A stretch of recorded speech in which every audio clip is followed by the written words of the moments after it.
Hi friends, welcome to Muddumari channel. ನಾನು ಸುಮಾರುಣ್. ಶಿವಪುರಾಣದ 2ನೇ ಅಧ್ಯಾಯ.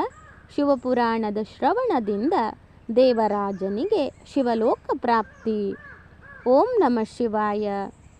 ಶೌನಕ ಮಹರ್ಷಿಗಳು ಸೂತ ಪುರಾಣಿಕರ ಬಳಿ, ಮಹಾನುಭಾವರಾದ ಸೂತ ಪುರಾಣಿಕರೇ, ತಾವು ಧನ್ಯರಾಗಿರುವಿರಿ. ಪರಮಾರ್ಥ ತತ್ವವನ್ನು ತಿಳಿದವರಾಗಿದ್ದೀರಿ. ನೀವು ಕೃಪೆ ಮಾಡಿ ನಮಗೆ ಇಂತಹ ಅದ್ಭುತ ಮತ್ತು ದಿವ್ಯ ಕಥೆಯನ್ನು ಹೇಳಿದಿರಿ. ಭೂಲೋಕದಲ್ಲಿ ಈ ಕಥೆಗೆ ಸಮಾನವಾಗಿ ಶ್ರೇಯಸ್ಸಿನ ಸರ್ವಶ್ರೇಷ್ಠ ಸಾಧನೆಯು ಮತ್ತೊಂದಿಲ್ಲ ಎಂಬುದನ್ನು ಇಂದು ನಾವು ತಮ್ಮ ಕೃಪೆಯಿಂದ ನಿಶ್ಚಯವಾಗಿ ತಿಳಿದುಕೊಂಡೆವು.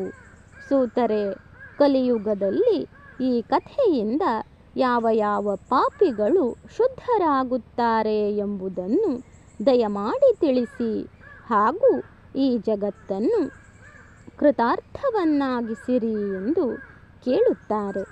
ಅದಕ್ಕೆ ಸೂತ ಪುರಾಣಿಕರು, ಮುನಿವರ್ಯರೇ, ಪಾಪಿ, ದುರಾಚಾರಿ, ಕಳ್ಳ, ಕಾಮಕ್ರೋಧಾದಿಗಳಲ್ಲಿ ನಿರಂತರವಾಗಿ ಮುಳುಗಿರುವ ಮನುಷ್ಯರೂ ಕೂಡ ಈ ಪುರಾಣದ ಶ್ರವಣ ಪಾರಾಯಣದಿಂದ ಅವಶ್ಯವಾಗಿ ಶುದ್ಧವಾಗಿ ಹೋಗುತ್ತಾರೆ.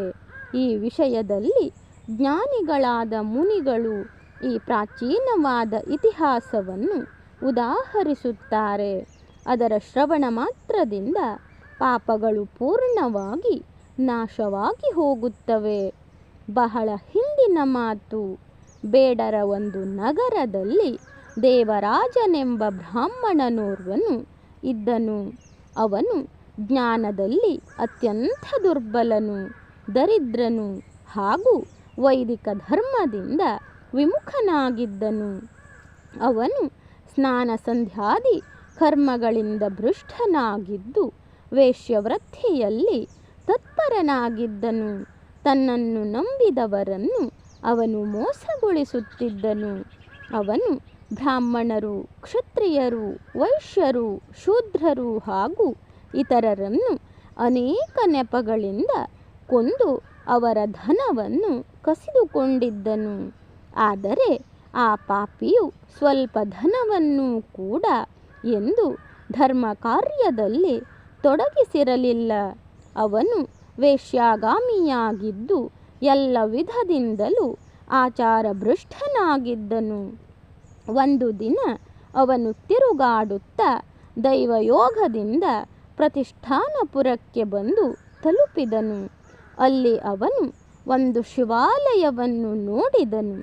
ಅದರಲ್ಲಿ ಅನೇಕ ಸಾಧು ಮಹಾತ್ಮರು ಸೇರಿದ್ದರು. ದೇವರಾಜನು ಅದೇ ಶಿವಾಲಯದಲ್ಲಿ ತಂಗಿದನು. ಆದರೆ ಅವನಿಗೆ ಅಲ್ಲಿ ಬಹಳವೇ ಜ್ವರ ಬಂದು ಬಿಟ್ಟಿತು. ಆ ಜ್ವರದಿಂದ ಅವನಿಗೆ ಬಹಳ ಪೀಡೆಯುಂಟಾಯಿತು. ಅಲ್ಲೇ ಬ್ರಾಹ್ಮಣನೋರ್ವನು ಶಿವಪುರಾಣದ ಕಥೆಯನ್ನು ಹೇಳುತ್ತಿದ್ದನು. ಜ್ವರದಿಂದ ಪೀಡಿತನಾದ ದೇವರಾಜನು ಆ ಬ್ರಾಹ್ಮಣೋತ್ತಮನು ಹೇಳುತ್ತಿದ್ದ ಶಿವಕಥೆಯನ್ನು ನಿರಂತರವಾಗಿ ಕೇಳುತ್ತಿದ್ದನು. 1 ತಿಂಗಳ ಬಳಿಕ ಅವನು ಜ್ವರದಿಂದ ಅತ್ಯಂತ ಪೀಡಿತನಾಗಿ ಮರಣವನ್ನಪ್ಪಿದನು. ಯಮಧೂತರು ಬಂದು ಅವನನ್ನು ಪಾಶಗಳಿಂದ ಬಂಧಿಸಿ ಬಲವಂತವಾಗಿ ಯಮಪುರಿಗೆ ಕೊಂಡು ಹೋದರು. ಇಷ್ಟರಲ್ಲಿ ಶಿವಲೋಕದಿಂದ ಭಗವಾನ್ ಶಿವನ ಪಾರ್ಶ್ವದ ಗಣಗಳು ಬಂದರು.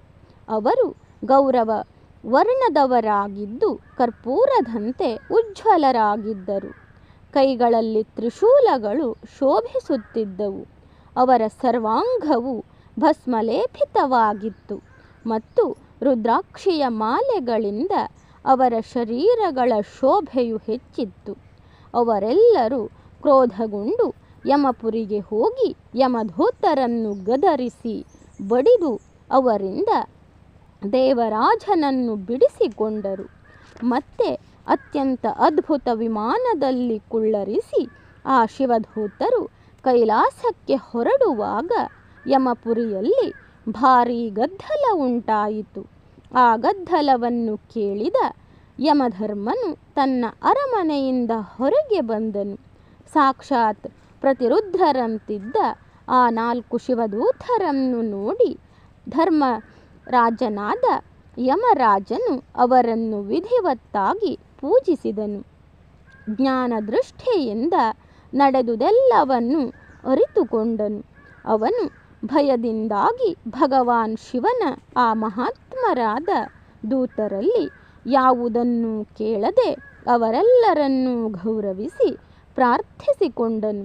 ಬಳಿಕ ಶಿವದೂತರು ಕೈಲಾಸಕ್ಕೆ ತೆರಳಿ ಆ ಬ್ರಾಹ್ಮಣನನ್ನು ದಯಾಸಾಗರನಾದ ಸಾಂಬಶಿವನ ಕೈಗೆ ಒಪ್ಪಿಸಿದರು ಎಂದು ಸೂತ ಪುರಾಣಿಕರು ಹೇಳುತ್ತಾರೆ. ಆಗ ಶೌನಕ ಮಹರ್ಷಿಗಳು, ಪೂಜ್ಯರಾದ ಸೂತ ಪುರಾಣಿಕರೇ, ಮಹಾಮತಿಯಾದ ಸರ್ವಜ್ಞರೇ, ತಮ್ಮ ಕೃಪಾಪ್ರಸಾದದಿಂದ ನಾನು ಪದೇ ಪದೇ ಕೃತಾರ್ಥನಾದೆ. ಈ ಇತಿಹಾಸವನ್ನು ಕೇಳಿ ನನ್ನ ಮನಸ್ಸು ಅತ್ಯಂತ ಆನಂದದಲ್ಲಿ ಮುಳುಗಿ ಹೋಗಿದೆ. ಆದ್ದರಿಂದ ಈಗ ಭಗವಾನ್ ಶಿವನಲ್ಲಿ ಪ್ರೇಮವು ಹೆಚ್ಚಿಸುವಂತಹ ಶಿವನ ಸಂಬಂಧವಾದ ಇನ್ನೊಂದು ಕಥೆಯನ್ನು ಹೇಳಿರಿ ಎಂದು ಪ್ರಾರ್ಥಿಸುತ್ತಾರೆ ಎಂಬಲ್ಲಿಗೆ ಶಿವಪುರಾಣದ 2ನೇ ಅಧ್ಯಾಯ ಮುಕ್ತಾಯವಾಗುತ್ತದೆ. ಧನ್ಯವಾದಗಳು ಸ್ನೇಹಿತರೆ. ನನ್ನ ಕಥೆಗಳೆಲ್ಲ ನಿಮಗೆ ಇಷ್ಟವಾಗ್ತಾ ಇದ್ದರೆ ನನ್ನ ಮುದ್ದುಮರಿ ಚಾನಲನ್ನು ಸಬ್ಸ್ಕ್ರೈಬ್ ಮಾಡದೆ ನೋಡ್ತಾ ಇರುವವರು ದಯವಿಟ್ಟು ಸಬ್ಸ್ಕ್ರೈಬ್ ಮಾಡಿ, ಆಲ್ ಅಂತ ಸೆಲೆಕ್ಟ್ ಮಾಡಿಕೊಳ್ಳಿ, ಶೇರ್ ಮಾಡಿ, ಲೈಕ್ ಮಾಡಿ, ಕಮೆಂಟ್ ಮಾಡಿ.